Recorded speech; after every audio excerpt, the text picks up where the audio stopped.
We've been on a journey. Our journey has been taking us into some areas that we struggle with. I'm so thankful that God's word is clear enough to help us to realize that He has a plan, and that as long as we are on track with His plan, we're going to be okay. This Sabbath, we're going to be dealing with the 40 days in between. I tried to think of some really unique little jingle to do it with Ascension of Jesus. And so it ended up being the 40 days in between. I want to thank Roger for our picture today. It doesn't follow all the way through, but we have our beginning and our ending with it. Beautiful shot that he has made available for anyone who wants to go to his website. But Roger, it's really great to have you here today.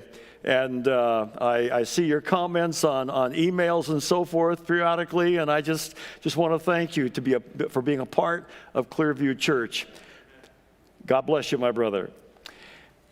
We started this series, The Gift of Salvation, Part 1, The Rocks Will Cry Out, and it was really a blessing to realize that the rocks don't need to cry out because God's people are calling out, praising Him, and sharing their faith. Our next part of the series was The Day I Killed God, the most difficult one to deal with altogether. Do you remember saying, crucify Him, and how it becomes kind of a cacophony of noise? And the bottom line is nobody wants to say those words, but to come to realize that I myself killed Jesus. When I recognize that my sin is what caused Him to be nailed to the cross, is at that moment in time that I realize that I killed Jesus. And I want each one of us to recognize that, yes, each one of us are responsible, and our sin put Him on the cross. Our sin drove those nails in His hands. But praise God that joy comes in the morning. And as a result of joy coming in the morning, we have the assurance that those who die in Jesus are going to live forever. Praise God for that. 40 days in between. I did not realize that there were as many activities that happened after the crucifixion, and the many different times that Jesus actually revealed Himself to people. I'm going to go down through them very quickly. Listen carefully. Very early in the morning, a group of women went to the tomb. Mary Magdalene was a part of that group. It was their custom to do that. They beheld the tomb open, and they were alarmed because it was open. Mary Magdalene runs to Peter and John with distressing news of likely grave robbers. The women who remained encounter an angel who declared to them that Jesus had arisen. They're filled with fear at first and depart from the tomb afraid to speak. Recovering their courage, they decide to go to the apostles. Meanwhile, Peter and John have gone out to the tomb to investigate Mary's claim. Mary Magdalene followed them back to the tomb, arriving before they actually left the tomb. And Peter and John discover the tomb empty, though they encounter no angel. John believes in the resurrection. Peter's conclusion is not recorded. The other women have reported that the angels say what the angels say to the apostles, and Peter and John have not yet returned. And these remaining apostles are dismissive of the women's story at first. Isn't it kind of typical of us guys? You hear something and you look at who shared that information, and well, guys, we can't be doing that. Mary lingers at the tomb and weeping, is fearful and is weeping, and she peers into the tomb. She sees this time two angels actually there, and they ask, and wondering why she weeps. Jesus then approaches her from behind, not looking directly at Jesus. She supposes him to be the gardener. Then he calls her by name, and Mary recognizes his voice and turns and sees him. And filled with joy, she reaches out and grabs hold and clings to him. Jesus sends her back to the apostles with the news, helping to prepare them for his appearance later that day. The other women have departed. Perhaps they've gone home. It doesn't say in the Bible. travel. The apostles are on their way, some of them also on the way back home. Jesus then appears to the apostles up in the room. Remember the two that went to Emmaus. But Jesus then appears to them in that room after he had dispatched Mary. He also sends them back to the apostles with the news that he has risen and that he would see them. Later that day, those two apostles on their way to Emmaus are wondering, pondering what they've seen and heard. They're concerned about things. They don't know how to deal with it. Jesus comes into their midst, begins talking to them about why they're so downcast, and their hearts are just joyful because they recognize what has happened, and the words are seeming to be encouraging. They invite him in to have supper with them, and as he's asking God's blessing upon the food they're going to eat, they recognize the unclarity is cleared away from their eyes, and they say, this is him. Jesus then disappears. The two disciples return to Jerusalem. I'm sure on the way home they were making their way slowly, but on their way back, I'm sure they were running and tripping and everything else as they're making their way as quickly as possible to the upper room. They share then their experience that they had. And at some point in time, Peter kind of draws apart from the others, and the Lord appeared to him, who informed the other 10 who then believed. Thus the disciples from Emmaus are individuals that are now told what happened there in that room, that it was indeed true that Jesus had risen. Almost the same moment, Jesus appears to them in that room. And not only does he appear there, but he also eats something, which helps them to realize that this is not just some happenstance. This really is him, and he is alive, and he is a real person. But Thomas is not there. The reality here that we see that there's different information coming from different ones of the gospel, but the reality is that Jesus was felt and known, understood by them to be alive, except for Thomas. Now, there's no biblical data that Jesus appeared to them during that following week. The next information we have is about 8 days later, also on Sunday. He appears to the apostles, and at that point in time, Thomas is in the room, and so Thomas kind of sees what's going on there, and we're going to talk about Thomas a little more as we go on today. But as Jesus continued to touch and go with the apostles, he appears again here another time, and they're told to have instructions to go to Galilee, and so they do that. And the next appearance seems to be that of there by the shore of Galilee, and we have a real special encounter with Peter there. Then he appears to 500, Paul says, in 1 Corinthians 15:6. And so some of these instances are ones that, didn't realize that, didn't understand that, didn't realize that Jesus appeared in these other circumstances and situations. Also, Paul talks about the fact in 1 Corinthians 13 that he had an appearance with James. You may or may not be aware of that. And then, of course, we have the rest of the 40 days, which we don't really see or hear a whole lot about until it comes for the time of the ascension. As we consider today, two individuals, three instances, three situations, but two individuals and one major situation, may the results be something of us recognizing that Jesus is real, that he did rise from the tomb, and that he is living to serve for you and for me today, interceding for us today. Thomas is known as the doubter. The doubter was one who obviously must be a melancholy type person. People from Missouri usually have on their license plate, "Show me," or something like that, isn't it?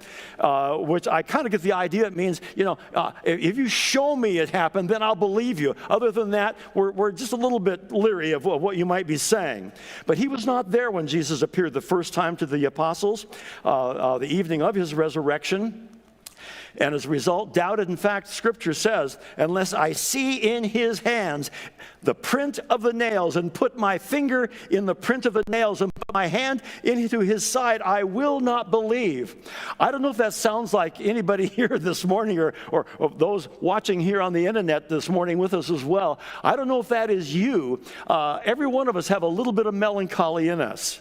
I have a little bit, and some of us have more than others have. And the melancholy person is one that, well, I need to process this thing. I need to see things 1, 2, 3, 4. And I need to be able to follow things the way they need to, just so everything is in place. I can't make my decisions without everything being in place. It appears that Thomas was one of those kinds of people.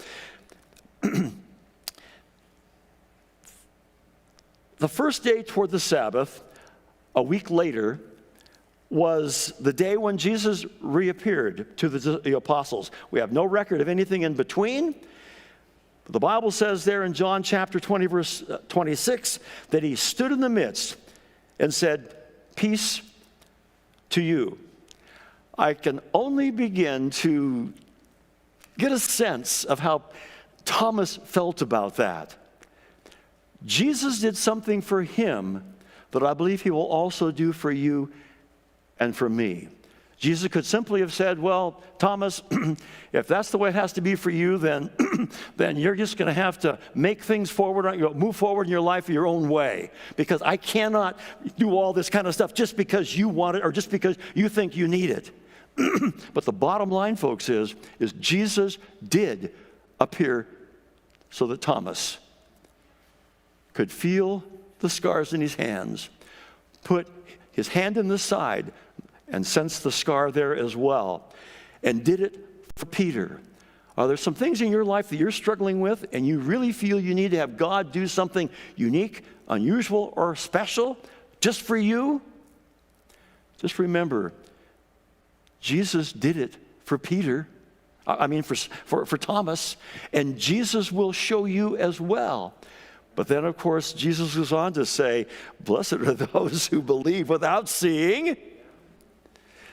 But he doesn't leave those behind who need some of those extra proofs as well. I want to jump next on with Peter. When we were in Israel a couple of years ago, we went to a museum where a boat had been found. The Sea of Galilee had lowered its water level because of droughts and so forth. And they found in 1986 the hull of a fishing boat. And it's felt that it was very probably like what Jesus and the disciples were accustomed to. There's no proof that it's referred to as the Jesus boat, but the situation is this: there's no way of knowing whether Jesus was in that boat or not. It obviously belonged to some very poor fishermen because there are 12 different kinds of wood in the hull of that boat. Different kinds. Evidently, it had been repaired multiple times, but they found it and it was restored, and you can see it there on the screen. They tell us that it probably looked something like this when it was in its fullness. And to recognize that God allows certain things to be there to give some proof to those even who are like Thomas, that they had fishing boats and so forth. Well, there you can see both of those slides giving the definite impression that when Jesus talked about fishing, when Peter talked about fishing, that they actually were involved in that. And by the way, the boat was found by some fishermen, multi-generational fishermen there along the Sea of Galilee. When we were there also, we had the privilege of being out on a boat. It didn't look anything like the one that we just showed you. It had a diesel engine in it and had a lot of deck space. And we spent Sabbath afternoon out on the Sea of Galilee. We had a worship service together, sang some songs together, and what a blessing that was. Could it be, as we look at the things that we saw, my wife and I saw there, could it be that this, somewhere in this area here, could have been where the 8 disciples fished all night and caught no fish? How many of you have ever gone fishing? We got quite a few people that have gone fishing. Are there any of you that went fishing and didn't catch anything? Oh, we got some honesty here, some integrity. This is good. You know, fishermen are very unique.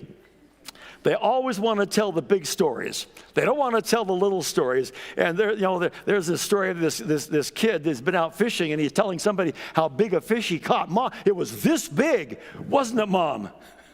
You know, that's the way fishermen are. They want to tell the big stories, not the little stories. But there on the Sea of Galilee, the fishermen fished all night long. Now, there's a reason why they fished at night. You know what that is? Their nets were very crude. And if they fished during the daytime, the fish would have seen it and they would have just gone someplace else. But because the nets were kind of crude in their makeup, they actually fished at night, and so the fish would be caught because they're unawares of what they're becoming surrounded with. And so they caught no fish that night. I wonder where Jesus may have been standing, because the Bible says that he actually had a bonfire there on the beach and was cooking some fish and had some bread for them there as well. Is it possible that this is kind of where they had their breakfast by the sea? We don't know, but what we do know is that Jesus told them that they should actually do something unique there. Even though they'd fished all night long, did you catch anything, guys? I don't know what kind of verbiage they used, but I'm sure it was something such as, we worked hard all night and we didn't catch a thing. Now, they may have used other words. I don't know. It doesn't say. And then Jesus calls back out to them, cast your net on the other side. Now, I understand commercial fishing. I've been there, I've done that. And to be individuals who were excellent at what they did, to have an observer on the shore to say something like that, the natural response would be, say what? We've been fishing on both sides of this boat all night long. There's no need to do anything. We're tired, we're coming in, and we're just going to give up until next time. But for some reason or other, they didn't do that. They cast the net on the other side, and you know the result. The net was filled with fish. As a result of that, Peter says, this is more than just simply a happenstance. And he recognizes that it's the Lord. He jumps overboard, swims to shore, and there meets Jesus, falls at his feet. Why would Peter be so struggling with this? Because you and I know, the reason why is because you and I know what happened the evening when he was judged, and throughout that night where he denied his Lord 3 times, saying, I don't know the man. Even swearing, it says the 3rd time, I do not know the man. Could this be the place, somewhere right in here, where Jesus commissioned Peter to feed my sheep? Jesus provided fish and bread for them, and in the context of their conversation, notice what happens. John chapter 21, verses 15 through 17, excerpts from that. Jesus says to Peter, Simon, son of Jonah, do you love me? Do you agape me? Peter responds with, Lord, you know that I love you. Phileo. Jesus says, feed my lambs. Jesus says again, Simon, son of Jonah, do you agape me? And I'm sure that Peter's already getting distressed here and says, yes, Lord, you know that I phileo you. Jesus said, feed my sheep. Jesus a 3rd time. And Peter is, I'm sure, getting distressed at this point in time. And he must have known and understood the terminology that was being shared here in terms of love. Simon, son of Jonah, do you phileo me? Yes, Lord, you know that I phileo you. Tend my sheep. Feed my sheep. You know, church family, sometimes we find ourselves in situations where we've done something and we feel totally unworthy, perhaps to be a husband or a wife or a child of the parents or even a grandchild. Or perhaps a grandparent even, realizing that maybe something may have happened in dialogue or a situation that's not good. And we think that maybe what we've done is totally unforgivable. It seems to me that Peter, knowing the words for love, recognized that I do not have the capability of having that consistent love that Jesus is talking about with the word agape. I know, you know that I love you. You know that I will do anything. I'm your friend. I know I messed up. But Jesus helps Peter to know right here and there that he still has a plan for him in his work. Where are you? Have you found yourself discouraged about some things because you know you've done something that would put you off to the side and therefore you cannot this or you cannot that? Not one of us here today or anybody watching on the internet today has biblical proof that that's their case, that they cannot. If Jesus can forgive and recommission Peter, Jesus can recommission you and forgive and recommission you and I. I am so thankful for this exchange of words that we find here in John chapter 21. As we look at the whole story here, these two stories, we recognize that Thomas, being a melancholy, just had to have everything in place. If you've worked on a committee with a melancholy person, sometimes they can be very frustrating to those that are up and going and got to get it done. Because they say, oh, no, guys, we can't do that yet. We've got to take care of this because we've got to go step 1, 2, 3, 4, 5. And the sanguine's going to say, oh, guys, come on. We got much more to do than we know about this, we know about that. This is a no-brainer here. Let's get at it and get it done. But it's so important for us to recognize that we need to allow for the multiple personalities of people because God has a plan for each one in ministry to reach people for the kingdom of God. Interesting to note that Thomas became a teacher and church planter. Tradition has it that he served in Syria, that he went to India. There are multiple churches over there that have been raised up in his name, that he went along the African coast in Sri Lanka and places like that as well, serving the Lord. Thomas had a calling, and he followed through with it, even though he struggled with doubts. But God gave him the realization that, Thomas, keep moving forward. Those that believe without seeing, that's a blessing. But you are a special person to help those kind of people that must see all the details. You can help them to see them. Became a great apostle for the Lord and died at spear point. Some say it was intentional, that somebody took him down with a spear. Others say it was accidental.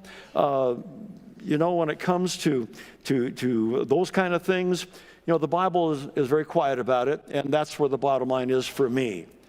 But it's interesting to note that he evidently had some impact, some great impact upon the early Christian church. Peter, highly sanguine and choleric, whichever way you want to pronounce it. Sanguine, you get your mouth going before your brain's in gear. That's a little bit of who I am. The choleric is one who, let's get this thing done. The problem with a choleric is that they oftentimes have a lot of casualties in their wake because they don't sense the special needs of people and they don't even realize they may have hurt somebody's feelings. By the way, that's who I am. I'm highly sanguine and choleric. And if I hurt you some way, somehow, guys, I really have no intent to do that. I generally mask my choleric with, oh boy, the term slips my mind now. I should have written it down. Phlegmatic. And no, do it your way or my way, doesn't really matter. Let's just get the job done. And as long as I can stay in that mode, everything's good. But if you, anyway, my wife can tell you, when I go into choleric mode, things aren't quite as nice. But the point is God can use sanguine cholerics as well. Peter was weak in the flesh, but he was strong in spirit. And he became a great evangelist for the Lord. So what about you today? What is God's plan for you? Are you willing to be all that God wants you to be? And if you are, even though you may have qualities in you that you struggle with, recognize that God has a plan and He will help you through all those things. We know that the 40 days in between were marked on the beginning side with the resurrection, and on the other end with the ascension. I praise God today for Acts chapter 1. There's so much information there that helps us to realize how much Jesus cares. But note the words from Acts chapter 1, verse 9, last part. While they watched, He was taken up, and a cloud received Him out of their sight. Because Jesus lived, died, raised from the dead, and ascended to heaven, you and I have the promise of eternal life. And God has a plan that He wants to work out in your lives and mine. May God be with us as we allow ourselves to contemplate next week Pentecost. What kind of Pentecostal situation is God calling for in your life and mine? May God bless as we appreciate daily the specialness of who Jesus is.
Father God, because we recognize today that you gave your life on the cross for our salvation. And unlike so many who have promised all kinds of things, your tomb is empty. And you are in the heavenly realms, interceding for us. We thank you for your gift of life. We thank you for the gift of salvation, for the gift of eternal life. Lord Jesus, as we go from this sanctuary today, help us to go with a special, unique realization that we are children of yours, that you have a plan for our life. And help us, Lord, to be willing to share our love for you in our everyday life, in whatever way you call upon us to do so. Thank you for your gift again. In Jesus' name we pray. Amen. Please be seated.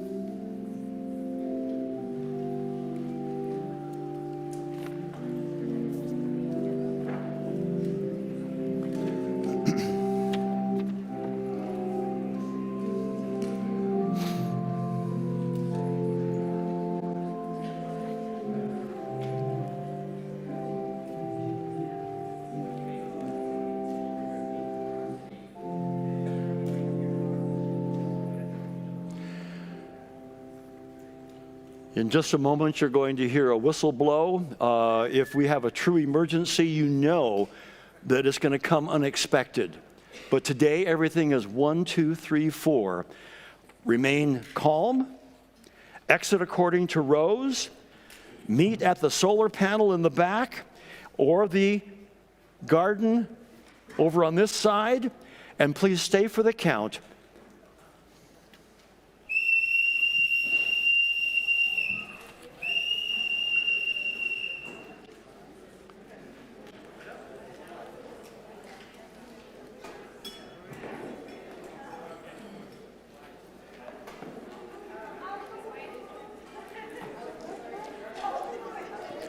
Honey, go with